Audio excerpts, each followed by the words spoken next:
Muy buenos días, hermanos, tengan ustedes. Vamos a comenzar. Tenemos un capítulo 8 del libro de Nehemías que debemos estudiar. Yo espero hayas cumplido un poquito la tarea. No un poquito. Espero hayas leído el capítulo 8. No sé si alguien se animó a leer el libro de Nehemías y alcanzó a leerlo. ¿Nadie? ¿No? Levante la mano. ¿Quién leyó el libro de Nehemías? Nadie. Bueno, ¿quién leyó el capítulo 8? ¿Sí lo leyeron? Bueno. Voy a voy a ahorita omitir un poco la introducción. Generalmente inicio con una introducción de lo que vimos el domingo anterior. Voy a omitirlo por cuestión de tiempo. Creo que va a ser oportuno nos vayamos directamente al capítulo 8 del libro de Nehemías. Así que le voy a pedir que tenga su Biblia abierta en ese libro y capítulo. Y dice la escritura, esto en la Nueva Biblia de las Américas: todo el pueblo se reunió como un solo hombre. Ojo con esa palabra, en la plaza que estaba delante de la puerta de las aguas, y pidieron al escriba Esdras que trajera el libro de la ley de Moisés que el Señor había dado a Israel. Entonces el sacerdote Esdras trajo la ley de la asamblea, delante de la asamblea, de los hombres y mujeres y todos los que podían entender lo que oían. Era el primer día del mes séptimo, y leyó en el libro, en el libro frente a la plaza que estaba delante de la puerta de las aguas, desde el amanecer hasta el mediodía, en presencia de hombres y mujeres y de los que podían entender. Ojo con esto: y los oídos de todo el pueblo estaban atentos al libro de la ley. Versículo 4, el escriba Esdras estaba sobre un estrado de madera que había hecho para esta ocasión. Junto a él, a su derecha, estaban Matatías, Sema, Anías, Urías, Hilcías y Masías, y a su izquierda Pedaías, Misael, Malquías, Hasum, Hasbadana, Zacarías y Mesulam. Para nombres, ¿no? Bueno. Esdras abrió, versículo 5, Esdras abrió el libro a la vista de todo el pueblo, pues él estaba en un lugar más alto que todo el pueblo, y cuando lo abrió, todo el pueblo se puso de pie. He estado tratando, hermanos, de explicar en qué consiste la sabiduría de Dios. ¿En qué consiste la sabiduría audible de Dios? Yo he tratado, y más bien el domingo pasado, yo me aboqué a explicar un poco en esto, y fue un mensaje muy introductivo. Fue un mensaje que les decía yo: lean el capítulo 8 precisamente del libro de Nehemías, porque nos va a referir mucho de lo que yo quiero abordar en relación con la sabiduría audible, pero también nos va a abordar mucho de lo que quiero abordar acerca de la sabiduría palpable de Dios. Este capítulo 8, hermanos, es interesante porque nos hace un resumen muy amplio, muy interesante de todo lo que he estado tratando de abordar. Pero en particular, hermanos, si tú quieres ver un resumen todavía un poco más detallado, no más preciso, pero sí detallada, yo que es la palabra, tú lo puedes ver en el capítulo 2 del libro de Hechos. Porque si tú estás leyendo este capítulo 8 y tú analizas lo que ocurrió en el Pentecostés, que habla el capítulo 2 del libro de Hechos, tú te darás cuenta que lo que está ocurriendo es un avivamiento espiritual. Y lo interesante es que en el avivamiento espiritual, lo que estaba ocurriendo en ese momento tenía que ver única y exclusivamente con lo que Dios está diciendo. Déjame citar un poquito el libro de Hechos. Me retiro tantito de Nehemías para ir al capítulo 2 del libro de Hechos, porque me llama la atención cómo este pueblo dice que al oír el versículo 37 se compungieron de corazón. ¿Al oír a quién? Al oír a Pedro. ¿Qué cosa? Lo que hablaba de parte de Dios. Se compungieron en su corazón, pero presta atención, oyeron. Significa que ese pueblo estaba atento. Por supuesto, tú puedes ver más detalles en el capítulo 2. Y dijeron a Pedro y a otros apóstoles: varones hermanos, pregunta interesante, ¿qué haremos? Tú puedes leer esa historia de una manera más amplia, obviamente, en el capítulo 2, yo estoy resumiéndola, pero dice después que todos ellos fueron llevados, obviamente, a pedir perdón, a arrepentirse de sus pecados, pero el versículo 42 dice algo que me llama la atención, porque es lo que precisamente Esdras está tratando de hacer en el pueblo, en este caso que había sido liberado de la cautividad, pero lo estamos viendo ahora en este pueblo que está cumpliendo una de las promesas del Señor en el capítulo 2, Pentecostés. Dice: y todos los creyentes se dedicaban a las enseñanzas. interesante de los apóstoles, a la comunión fraternal, a participar juntos en las comidas y a la oración. Fíjate lo que está produciendo el mover del Espíritu, su palabra, pero fíjate lo que dice el versículo 43, te lo voy a leer. Y este es el punto con el que creo Nehemías nos está tratando de enfocar en el capítulo 8. Un profundo temor reverente vino sobre ellos. Un profundo, ¿qué dije? Temor. Hermanos, y eso es lo que yo veo de manera poderosa en el capítulo 2, el capítulo 8 de Nehemías. Estoy haciendo un resumen del capítulo 2 de Hechos. En ese contexto lo que trato de explicar es cómo ese profundo temor fue lo que precisamente llevó a este pueblo, a que ese pueblo estuviera atento. Y mira, le están predicando un pueblo que no era un pueblo creyente, pero Dios preparó el momento para que ese pueblo de alguna manera dispusiera sus oídos, y me llama la atención la reacción de este pueblo, que se dedicaban a la enseñanza, pero al mismo tiempo todo esto es producto de ese temor, reverencia a la palabra de Dios. Y concluye, y los apóstoles realizaban muchas señales y maravillas milagrosas. ¿Qué es lo único que vemos ahí? Mover de su espíritu solamente a través de su palabra. Nada más a través de su palabra. No estamos hablando de una sabiduría mística, hermanos. No estamos hablando de personas que se convirtieron en una especie de figura elevada, como ungidos infalibles, ¿no? Porque lo que produce precisamente la sabiduría de Dios es humildad, es sencillez, hermanos. Y es en ese sentido que nosotros podemos entender cómo el temor de ese pueblo estaba operando en medio de ellos. Porque infundía temor. Pero vayamos nuevamente al capítulo 8 de Nehemías. Vayámonos nuevamente porque en el capítulo 8 de Nehemías hay 3 acontecimientos que yo quiero enfocar antes de profundizar. Y son 3 acontecimientos muy interesantes. Yo por eso decía que quien se hubiera dado la tarea de leer el libro de Nehemías completo, hubiera entendido a lo mejor un poco más. Pero yo creo que el Señor es el que va a abrir nuestro entendimiento aquí. Porque hubo un primer acontecimiento en el capítulo 2, muy interesante. Yo voy a explicarlo progresivamente, pero el capítulo 2 es un acontecimiento que nos habla acerca de un deseo que nace en el corazón de un hombre por reconstruir la ciudad. Específicamente la ciudad de Judá, que es de la que estamos hablando. Y el capítulo 2 nos explica, hermanos, cómo Dios orquestó en su plan soberano de una manera preciosa, de una manera asombrosa, motivando el corazón de un hombre para que ese hombre que al sentir dolor, al sentir tristeza en su corazón, pudiera dirigir todas sus fuerzas, toda su atención a un acontecimiento que estaba sucediendo en ese momento. Dice el capítulo 2 que Nehemías le estaba sirviendo al rey. Te lo voy a resumir. En ese entonces Nehemías, su función era copero del rey, le estaba sirviendo al rey, vaya. Nehemías no pudo contener su dolor y el rey lo vio. El rey era Artajerjes, y cuando lo vio le preguntó algo bien interesante: ¿no estás enfermo o qué tienes? Y con mucha reverencia este hombre y mucho respeto dice que le respondió, pero le respondió con una pregunta muy atrevida. Dice el versículo 2 y 3 del capítulo 2 de Nehemías: ¿cómo no estaré triste cuando la ciudad, el lugar de los sepulcros de mis padres, está desolada y sus puertas han sido consumidas por fuego? Fíjate el sentimiento de Nehemías, fíjate cómo lo percibió el rey, y fíjate cómo que todo eso confabuló en un punto en el que él explicó al rey lo que estaba sucediendo. A partir de ahí, hermanos, todo lo que tú ves es el favor de Dios sobre la vida de este hombre. Un hombre que, por si fuera poco, temía a Dios de una manera asombrosa. Porque este hombre no siempre fue copero, llegó un momento en el que fue gobernador. Y siendo gobernador, tú ves que cuando habla, demuestra su color.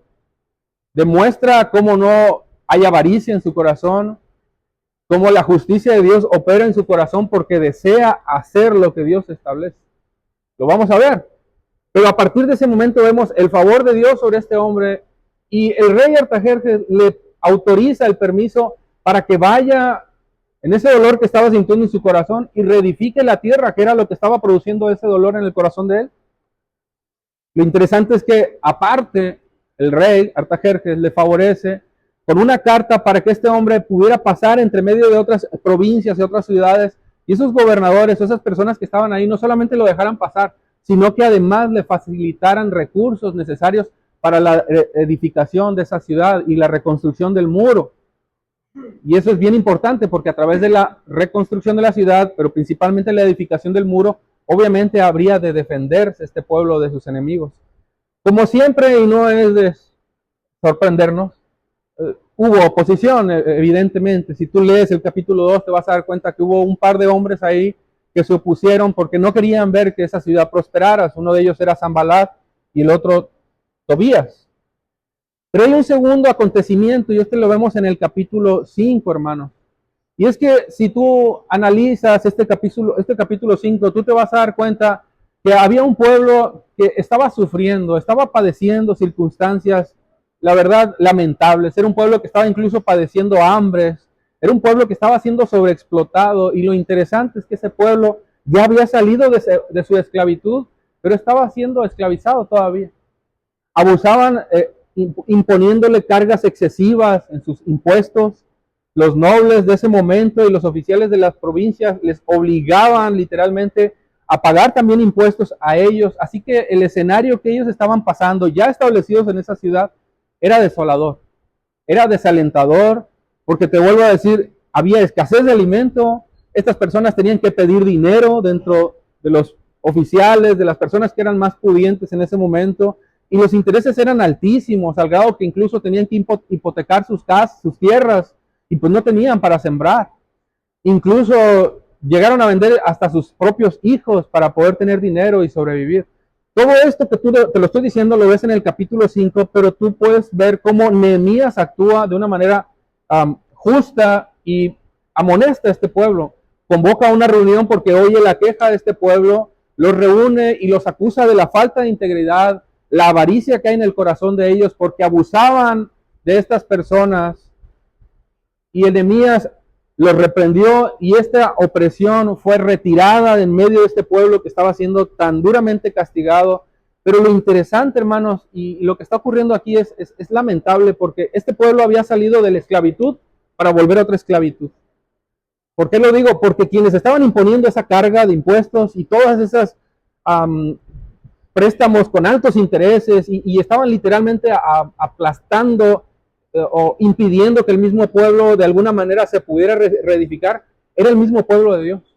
O sea, entre el mismo pueblo de Dios se estaban oprimiendo entre ellos, se estaban aplastando. Si tú lees el versículo 8 y 9 de este capítulo, te lo voy a leer, pero la amonestación de Nehemías es poderosa en este sentido. En la reunión les dije, hablando Nehemías, estamos haciendo todo lo posible para rescatar a nuestros parientes judíos que han tenido que venderse a extranjeros paganos, pero ahora son ustedes los que someten a esclavitud. Ahora son ustedes. ¿Cuántas veces tendremos que redimirlos? Pregunta Nehemías. ¿Acaso no tenían nada que argumentar en su defensa? Ellos no tenían nada que argumentar en su defensa. Versículo 9, entonces insistí, no está bien lo que ustedes hacen. Y la pregunta aquí es interesante, ¿acaso no deberían de andar en temor de nuestro Dios? He enfatizado mucho esa palabra hoy. ¿Acaso no deberían de estar en el temor de Dios para evitar que nos pongan en ridículo las naciones enemigas? Es de esta manera en como Nehemías está amonestando a un pueblo que se está autoesclavizando después de haber sido liberado. Bueno, todo eso se acabó. Nehemías es una pieza importante utilizada por Dios para que todo esto obviamente acabe. Hay otro acontecimiento antes de entrar al capítulo 8 que está en el capítulo 6, hermanos. Y es finalmente la reconstrucción del muro. Perdón, la construcción de este muro. Un muro que, como te decía, tenía que construirse para poder protegerse de sus enemigos. Pero nosotros vemos a partir del versículo 5 en el capítulo 6 cómo Nehemías fue dirigido en medio de tanta oposición. Conspiraron contra él, hablaron mentira, trataron de matarlo, ridiculizarlo delante del rey. Pero finalmente tú te das cuenta cómo ese muro se construye en 52 días y la reedificación de la ciudad empieza a tomar forma. Esos son tres aspectos interesantes que deberíamos de tener en cuenta a la hora de estudiar este libro, pero sobre todo para entender el capítulo 8 en el cual yo te quiero llevar, porque lo que he estado tratando de enfocar de alguna manera tiene que ver muchísimo en gran parte con el temor de Dios. Pero es importante ahora, si nos adentramos al capítulo 8, hermanos, lo que el capítulo 8 nos quiere enseñar. Y es que, hermanos, en este capítulo 8 lo que está ocurriendo es que hay dos hombres que están trabajando. Yo te he hablado de Nehemías nada más, pero ahorita te voy a hablar también de Esdras. Están trabajando Esdras y Nehemías Y la idea, hermanos, es que ambos van a cumplir un propósito de Dios, en los propósitos y en los términos de Dios, obviamente, pero ambos tienen tareas distintas. Nehemías en ese momento fue ordenado ya, en ese momento ya era gobernador, y el objetivo de él, te he dicho y te vuelvo a insistir, era la reedificación de la ciudad. Pero Esdras, como nosotros hemos entendido y hemos estudiado, incluso en el propio libro de Esdras, capítulo 7, dice la escritura que él se abocó a estudiar la ley profundamente, de tal manera que su trabajo era reedificar, pero la vida espiritual del pueblo. Dos tareas, una misma visión, un mismo objetivo, que el pueblo de Dios se reuniera, que el pueblo de Dios fuera convocado y finalmente conociera al Señor. Y es a ese punto en el que nosotros nos dirigimos en el versículo 1 precisamente de este capítulo 8, y vemos un escenario preciosamente orquestado en la sabiduría insondable de Dios y preciosa de Dios, cómo todo esto nos lleva a un punto, y el punto es lo que Dios va a decir. Y eso es lo que debería importarnos, porque al final eso es lo que nos importa, ¿verdad? Lo que Él dice. Y lo que va a ocurrir aquí es interesante, porque el versículo 1, si leíste conmigo, dice, y se juntó todo el pueblo como ¿qué cosa? Como un solo hombre, en la plaza que está delante de la puerta de las aguas.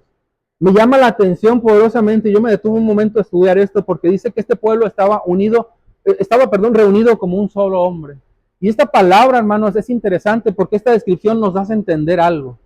Es una descripción, hermanos, que nosotros la encontramos, gracias mi amor, en el capítulo 20 del libro de Jueces también, donde los hombres cuando iban a la guerra, dice, y lo describe el libro de Jueces, que iban como un solo hombre. Lo repite en el versículo 1 y en el versículo 8 del capítulo 20 de Jueces. Pero lo que está tratando de decir es que ese pueblo iba en unión, iba determinado, iba enfocado. Ojo con esto que te voy a decir, iba en una sola pieza, iba dispuesto a actuar en los propósitos del Señor. De tal manera que esto que está ocurriendo en este versículo de este pueblo que está unido, que está juntos, reunidos en una plaza, como un solo hombre, nos está tratando de decir en este caso el autor del libro, que se cree que fue Esdras, el libro de Nehemías, es que este pueblo estaba determinado a actuar a lo que iba obviamente a suceder, y es lo que vamos a explicar. Personalmente, hermanos, yo creo que este es un inicio interesante para que nosotros podamos entender cómo este libro, bueno, más bien este capítulo está tratando de llevarnos a relatar una historia tan interesante, sobre todo cuando Dios va a hablarnos. Pero lo primero que dice, y no creo que haya pasado por casualidad, es que dice que este pueblo estaba reunido como un solo hombre. Y yo no quiero sonar un poco atrevido, pero yo creo que el día de hoy tú y yo debemos de venir con esa actitud, ¿verdad? ¿Cómo qué? Como un solo hombre. Entendiendo que venimos en una sola pieza, permítame explicarlo, con el propósito de escuchar a Dios. Tú hoy vienes a escuchar a Dios. Tú hoy vienes a alabar a Dios. Así que yo espero que en tu corazón traigas esa verdadera motivación y no haya fractura en él, no haya división en medio de su pueblo, sino que tú mismo entiendas que el propósito de Dios es convocar a su pueblo para que su pueblo se reúna y como un solo hombre haga lo que tiene que ser, adorar a su Señor. En este caso, el pueblo de Dios estaba siendo convocado y eso lo voy a abordar. Yo quiero mencionar algo, hermanos, y esto tiene mucho que ver, por supuesto, con lo que estoy tratando de explicar. Dios, y esto grábatelo por favor, yo lo creo, Dios no es un Dios de casualidades. Dios no es un Dios de chiripazos, como dicen, ¿verdad? Dios convoca a su pueblo por una razón especial. Dios te tiene convocado a ti, a mí hoy, y nos tiene congregados hoy aquí por una razón especial. Y no es una chiripada, no es algo que yo determiné como tal en mi corazón, por supuesto que sí, pero para que tú estés aquí, Dios lo determinó en su corazón y es parte del propósito de Dios. Cada línea que tú lees del capítulo 8, más bien de toda la Biblia, pero en particular de este libro y muy particularmente más todavía el capítulo 8, nosotros vemos cómo el absoluto control de Dios está en medio de todos, en medio de todos y en medio de todo. Es interesante, hermanos, cómo un pueblo que fue oprimido finalmente en el capítulo 8, vemos que está siendo ahora convocado por dos hombres que genuinamente y de manera misteriosa, obviamente sabemos que eso es en la misericordia de Dios y en la sabiduría de Dios, fue dirigido para que en este momento este pueblo se reuniera y escuchara su voluntad. Ahora, yo te pregunto, ¿y por qué digo esto, hermanos? ¿Por qué digo que es Dios quien hace todo esto? Yo sé que tú lo sabes, pero déjame ser enfático en esto. Pero yo te pregunto, ¿quién crees que colocó el sentir y el dolor en el corazón de Nehemías justo en el momento en el que estaba sirviendo al rey. ¿Quién crees que colocó ese sentir en el corazón de Nehemías en ese momento? Tú sabes la respuesta, ¿verdad? Dios. Déjame preguntarte, ¿fue Dios quien colocó eso en el corazón de Nehemías? Sí, fue Dios. Pero también fue Dios quien movió el mismo corazón de Artajerjes para que él hiciera lo que en la voluntad de Dios estaba, que era autorizar a Nehemías para que hiciera todo lo que hemos analizado hasta ahorita. Fue Dios quien permitió incluso el sufrimiento, y esto es asombroso, pero así es, para que su pueblo de alguna manera estuviera pasando por un momento de esclavitud y sufrimiento. Pero fue ese mismo sufrimiento y esa misma dificultad que estaba atravesando en hambres, en dificultades de todo tipo, para que su pueblo fuera enternecido en su corazón. De tal manera, hermanos, que aquí lo que estamos viendo es una gran asamblea. Y la pregunta que debe estar en tu corazón, en estas líneas que hemos leído apenas en el versículo 1, es cuál era el propósito de esta reunión. ¿Por qué este pueblo estaba tan determinado como un solo hombre a estar reunidos? Bueno, hay dos razones importantes y yo de alguna manera los voy a explicar. El pueblo de Dios, hermanos, habría necesariamente de darse a conocer entre ellos mismos, pero en particular ellos mismos sabían de alguna manera que su libertador, vaya más bien, habrían de conocer a su libertador a través de las palabras de Nehemías y de Esdras, pero este pueblo, hermanos, yo quiero decir algo que quiero que entiendas. Este pueblo no conocía a Dios en los términos de Dios, no conocía a Dios porque obviamente había sido llevado en cautiverio. De tal manera que este pueblo fue convocado, pero este pueblo había escuchado nada más de su Señor, y a través de Nehemías y a través de Esdras iban a escuchar de manera literal lo que Dios determina o quiere para ellos. Ellos tal vez sabían de ese Dios que había abierto el mar poderosamente a través de Moisés, sabían que ese pueblo había sido guiado y conducido y había sido perseguido por el faraón, sabían mucho acerca de ese Señor, de ese Dios que gobernó a ese pueblo, pero no lo conocían y tenían que escucharle. De tal manera que este pueblo, hermano, no conocía literalmente a su Dios.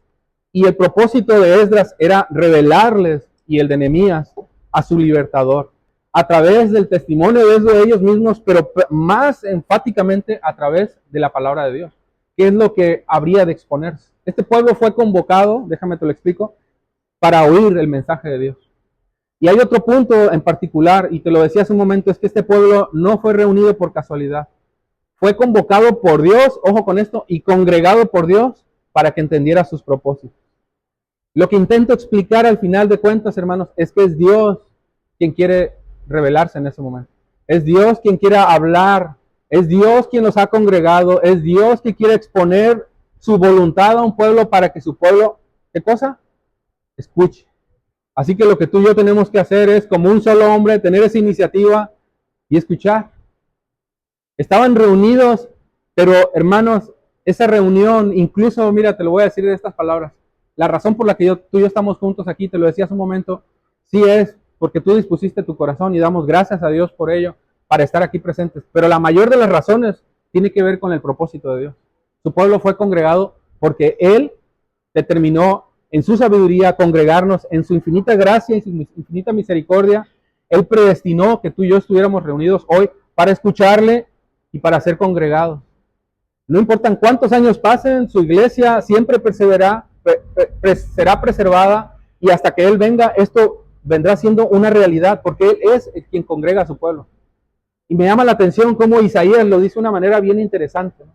Déjame te lo leo en el capítulo 43. Al norte diré, entrégalos, y al sur no los retengas. Interesante, ¿no?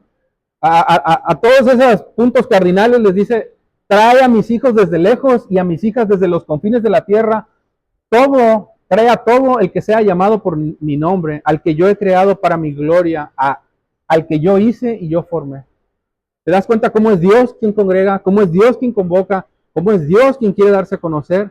Y Jeremías 29:14 dice, los reuniré de las naciones a donde los envié y los llevaré a casa de regreso a su propia tierra. Claro, está hablando proféticamente, pero sabemos que ese pueblo, tú y yo, somos nosotros hoy también. Y si lo ponemos en perspectiva, hermanos, ya para terminar, yo solamente trato de explicarte que hemos sido reunidos en este versículo 1 como un solo hombre para que Dios, quien nos ha congregado, nos revele su voluntad y nosotros entendamos que es Él quien nos congrega. Ese pueblo vivió en cautiverio muchos años y Dios intervino maravillosamente para que en ese momento fueran congregados y escucharan la ley de Moisés a través de ese hombre que es Esdras. Bueno, hoy tú y yo hemos sido convocados por Dios porque Dios mismo ha intervenido para que nosotros también conozcamos su voluntad. Tú y yo estábamos en cautiverio, tú y yo vivíamos en nuestros delitos y pecados, pero por la gracia de Dios hoy Él intervino para cumplir su promesa. Y si tú te preguntas cómo esa promesa se ve cumplida, nosotros la vemos cumplida precisamente cuando Dios mostró su amor en una cruz y su palabra, Jesucristo, que fue encarnada en Jesucristo. Hoy tú y yo la tenemos lista para disfrutarla, para vivirla, para amarla, para atesorarla en nuestro corazón. Y es de esa manera en la que nosotros podemos entender que de la misma manera nosotros hemos salido de ese cautiverio para hoy estar escuchando su palabra de Dios y estar convocados aquí, gozándonos de nuestra libertad en el Señor. En medio de muchas aflicciones, en medio de muchas dificultades, para mostrarnos que Él es suficiente para nosotros. Yo voy a terminar con una pregunta para continuar el siguiente domingo con este mismo tema. Pero esto de alguna manera responde una pregunta que yo he venido formulando en estos días. ¿Cómo es que su pueblo debería de responder al consejo audible que Dios expone a través de su palabra? ¿Cómo su pueblo debería de responder en su corazón? ¿Cómo nosotros deberíamos de reaccionar a la voluntad de Dios que ha de ser expuesta a nosotros? Te lo resumí y ahora te lo digo de una manera más sencilla. Como un solo hombre, Dios es el que te ha congregado, no es casualidad. Y tú debes de tener tus oídos, ¿qué cosa? El domingo pasado preguntaba, viniste y yo espero que hayas traído tus oídos, ¿no? De manera jocosa. Dios nos convoca como un solo hombre. Es Dios quien te tiene aquí y tú tienes que estar dispuesto a escuchar su voluntad. Con todo tu corazón. Amén. Con todo tu corazón, hermano. Ahorita se va a desarrollar nuevamente la temática. Vamos a adorar al Señor. Nuevamente te vuelvo a decir, analiza lo que estás cantando. Nuevamente te vuelvo a decir, analiza lo que el pastor va a predicar. Analízalo en tu corazón y entiende que es Dios quien te ha convocado. Es Dios quien te tiene congregado aquí. Y es Dios quien desea que como un solo hombre le escuchemos y le sirvamos. Amén. Bendito Señor, te damos tantas gracias, Dios. Analizamos a través de un capítulo que ni siquiera hemos abordado tan profundamente, pero que hemos visto el versículo 1, cómo tu misericordia, Dios, opera, cómo tu misericordia trabaja de tal manera que hoy estemos reunidos aquí y entendamos que todo ha sido orquestado por ti, Señor. De la misma forma en como lo has orquestado anteriormente, lo has orquestado hoy. Y como un solo hombre venimos a adorarte, venimos a exaltarte. Permítenos, Señor, analizar tu palabra, disfrutarla. Permítenos, Dios, amarla y atesorarla para obedecerla. Gracias, Señor, porque aún tenemos mucho que aprender de esto y disponemos nuestro corazón, Dios, para lo que tú vas a hacer en estos momentos, para la gloria de tu nombre, Dios, y para tu completa adoración. Porque te bendecimos, te adoramos en el nombre de Jesús, Señor nuestro. Amén, Señor. Amén. Dios les bendiga, amados hermanos.